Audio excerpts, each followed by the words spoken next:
hebat. Gimana kabarnya hari ini? Semoga kalian selalu sehat, selalu dalam lindungan Allah ya. Hari ini Ibu tidak akan lupa mengingatkan kalian selalu mencuci tangan, menjauhi kerumunan, dan memakai masker maupun jika keluar rumah. Ya, anak Afala masih semangat hari ini? Ya, anak Afala cerdas, berakhlak mulia, dan berprestasi. Nah, kalian harus tetap semangat walaupun belajar di rumah. Ya, hari ini ketemu lagi sama Bu Gina. Kali ini kita masih pendalaman materi, masih ada di tema 2, yaitu persatuan dalam perbedaan. Masih di subtema 2 ya, kerjasama mencapai tujuan. Hari ini Ibu akan bahas di PB 5 dan 6 di kelas 6. Semangat kah? Ayo, harus semangat kalian. Simak penjelasan Ibu Gina hari ini ya.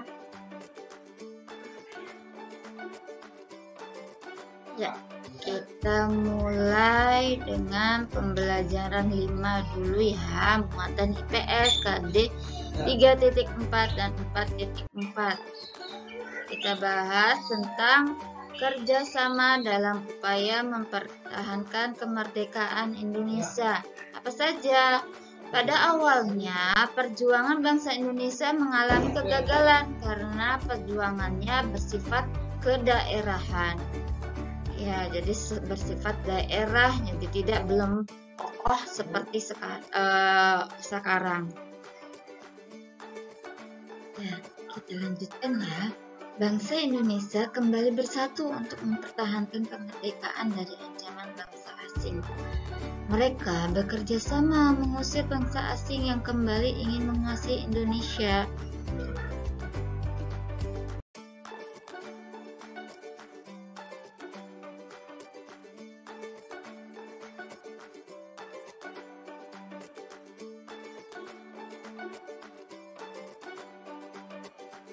Kemudian bangsa Indonesia bersatu dan bekerja sama untuk mempertahankan kemerdekaan Indonesia. Setelah proklamasi kemerdekaan yang diraih, semangat persatuan terus dijaga oleh warga Indonesia sampai saat ini. Jadi, jangan sampai bangsa asing bisa menjajah negara kita lagi. Pertempuran yang terjadi di beberapa wilayah, contohnya adalah arek-arek Surabaya.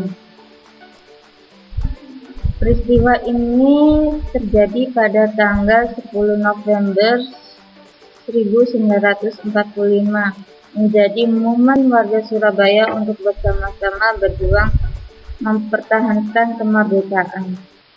Pada momen tersebut, tak lepas dari sosok Bung Tomo, atau nama aslinya adalah Sutomo. Yang kedua, Pertempuran Ambarawa. Pertempuran Ambarawa tersebut kalian sudah membacanya kan? Sebelum pembelajaran ini, kalian buka lagi ya. Yang ketiga, agresi militer Belanda. Terbagi menjadi 2, agresi militer Belanda 1 dan agresi militer 2. Agresi militer 1 terlaksana di tanggal 27 Mei 1947.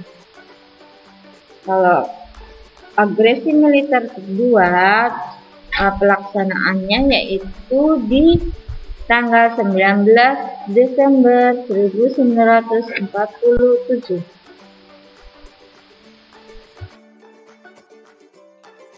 Ya, kita lanjutkan ya. Setelah teks proklamasi dibacakan, tidak berarti kemerdekaan negara dan bangsa Indonesia tersebut bebas dari ancaman dan gangguan bangsa lain. Kemerdekaan yang sudah diraih harus tetap dipertahankan. Ancaman yang dihadapi bangsa Indonesia yang baru merdeka itu datang baik dari luar negeri atau dalam negeri.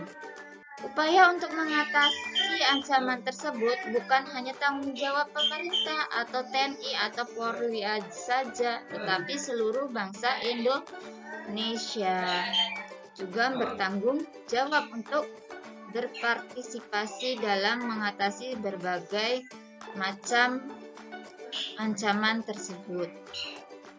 Nah, strategi mempertahankan dan keamanan negara untuk mengatasi berbagai macam ancaman militer dilaksanakan dengan menggunakan sistem pertahanan atau keamanan rakyat Indonesia. Bentuk usaha pembelaan negara yang meliputi pendidikan warga negaraan, melatih dasar kemiliteran, pengabdian sebagai tentara nasional Indonesia, dan pengabdian sesuai dengan ahli atau profesi. Nah, kita sebagai pelajar dan mewujudkan usaha bela negara di berbagai lingkungan. Nah, bentuk usaha bela negara dan manfaatnya kita sebagai pelajar yaitu di lingkungan keluarga, yaitu dengan cara mengembangkan sikap saling mengasihi, saling menolong, saling menghormati dan menghargai antar anggota keluarga.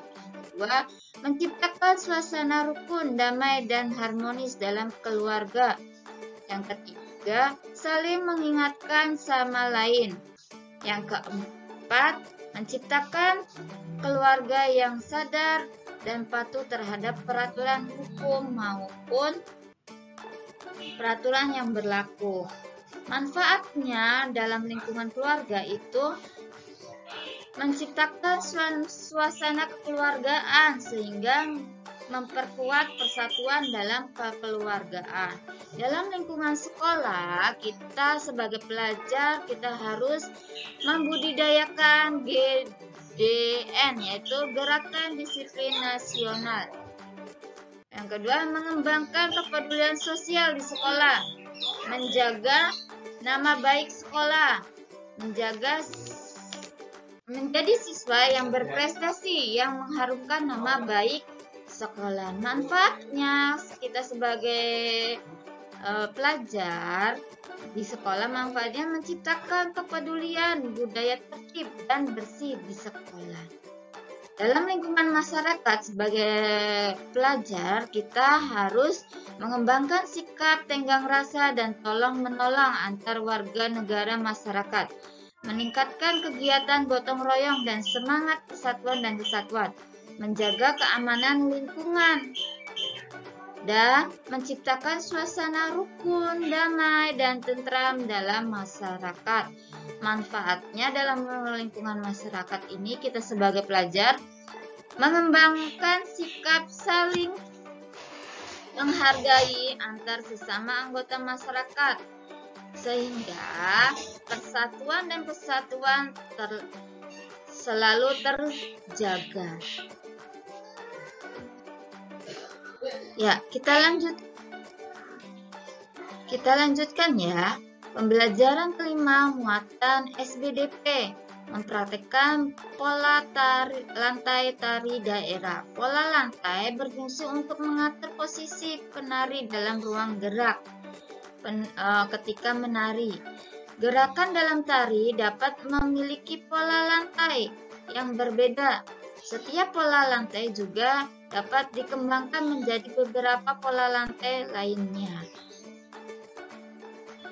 Ya, pola lantai lingkaran ini dia digunakan untuk tari Pakarena ini ya. Lanjutnya, di sini Ibu kita ambil contoh tari Penjaga Gilireng. Apa itu tari Penjaga Gilireng? Berasal dari Kecamatan Gilireng, Kabupaten Mojo. Makna tari Penjaga Gilireng menggambarkan kegagahan para prajurit kerajaan Gilireng dalam melawan musuh dan mempertahankan daerah asal wilayah dan kerajaan. Awal tarian Penjaga Gilireng ini dibawakan untuk melindungi kerajaan Gilireng. Para prajurit yang menarikan tarian menjadi makin bersemangat. Namun, sering perkembangan zaman, tari tersebut berperan sebagai tari hiburan. Nah, jadi tari Penjaga Gilireng ini merupakan tari yang berkembang pada zaman masyarakat kerajaan. Berdasarkan fungsinya, tari Penjaga Gilireng ini dikategorikan sebagai tari pertunjukan dan tari hiburan karena sering ditampilkan dalam acara-acara yang formal dan non-formal. Nah, tari Penjaga Giliran ini merupakan tari yang disajikan dalam bentuk massal atau banyak orang karena dipamerkan oleh lebih dari 2 orang. Nah, bentuk koreografinya tari Penjaga Giliran tersebut termasuk tari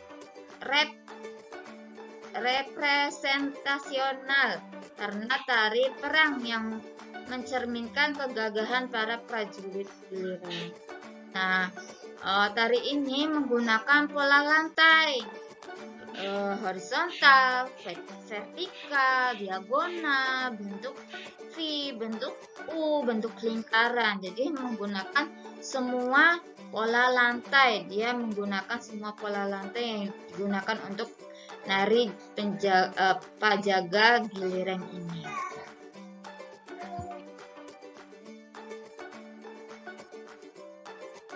Ya, kita mulai ya. Itu pembelajaran ke-6. Muatan Bahasa Indonesia KD 3.4 dan 4.4. Kita bahas tentang menuliskan informasi penting dalam bentuk diagram. Nah, kamu dapat menggunakan kata tanya, apa, siapa, di mana, kapan, mengapa, dan bagaimana untuk menemukan informasi penting dalam suatu teks. Setelah itu, kamu dapat menyajikannya dalam bentuk diagram agar lebih mudah diingat. Nah, kalian coba buka LKS-nya. Halaman 53. Nah, di situ ada diagram kata tanya apa, mengapa, bagaimana, kapan, dan siapa, dan di mana. Kalian baca teks bacaan tentang pelanggan Ambarawa. Di situ kalian baca dari awal sampai akhir, lalu kalian membuat pertanyaan, kalimat tanya. Apa, mengapa, siapa, bagaimana, kapan, di mana. Tulis di buku tugasmu ya. Selamat mengerjakan. Ya, kita masuk ke pembelajaran ke-6. Muatan PPKN KD 3.4 dan 4.4. Ibu bahas tentang sikap pantang menyerah sebagai penerapan nilai persatuan dan kesatuan. Apa saja? Selain rela berkorban, sikap pantang menyerah juga dibutuhkan dalam bekerja sama. Para pahlawan kita mengalami banyak rintangan dalam memperjuangkan kemerdekaan. Akan tetapi mereka tidak menyerah begitu saja. Setiap kali menghadapi rintangan, mereka berusaha lebih keras untuk melakukan rintangan tersebut. Ya, lanjutnya ya. Ya, kita lanjutkan ya.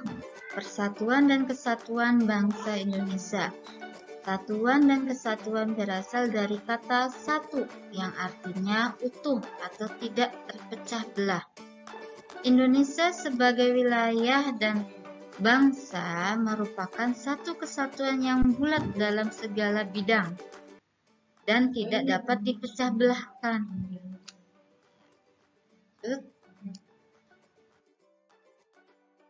Dalam prinsip persatuan dan kesatuan bangsa, contohnya sebagai berikut, yaitu membina keserasian, keselarasan, dan keseimbangan dalam sebagai lingkungan kehidupan. Yang kedua, saling mengasihi, membina, dan memberi antar sesama. Tidak menonjolkan perbedaan, tetapi mencari kesamaan. Itulah prinsip persatuan dan kesatuan bangsa Indonesia. Ya, kita selanjutnya ke manfaat persatuan dan kesatuan dalam kehidupan. Contohnya sebagai berikut. Yang pertama, terwujudnya kehidupan yang serasi, selaras, dan seimbang antar sesama. Pergaulan antar sesama akan lebih rukun dan akrab. Selanjutnya, terwujudnya sikap saling mencintai dan saling membantu dapat mengatasi perbedaan yang ada dengan penuh kesadaran.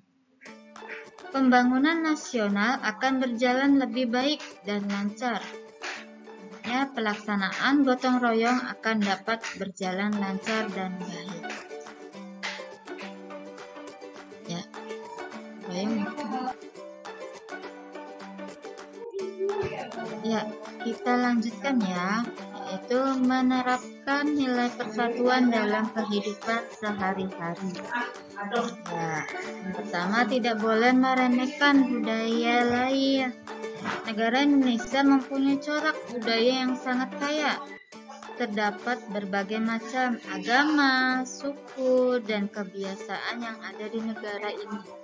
Tidak heran jika masyarakat Indonesia dikenal sebagai masyarakat multikultural, yaitu memiliki latar belakang budaya yang beragam, serta rasa persatuan dan kesatuan bangsa yang tidak boleh diremehkan. Nah, yang selanjutnya, melakukan kegiatan dengan kerjasama mempermudahkan kita dalam mencapai tujuan. Manfaat kerjasama ini yaitu untuk pekerjaan menjadi lebih ringan, pekerjaan menjadi lebih cepat selesai. Ya, kalian sebagai pelajar, kalian harus giat belajar untuk mendapat nilai yang baik, merupakan sifat penerapan sikap pantang menyerah. Nah, jangan malas duluan. Kalian harus pantang menyerah mencapai yang kalian inginkan. Selamat belajar. Semoga ilmu yang kalian dapat hari ini bermanfaat untuk kalian. Semoga penjelasan Ibu Gina bisa dipahami. Selamat mengerjakan tugas. Tetap semangat. Sekian dari Ibu Gina. Wassalamualaikum warahmatullahi wabarakatuh.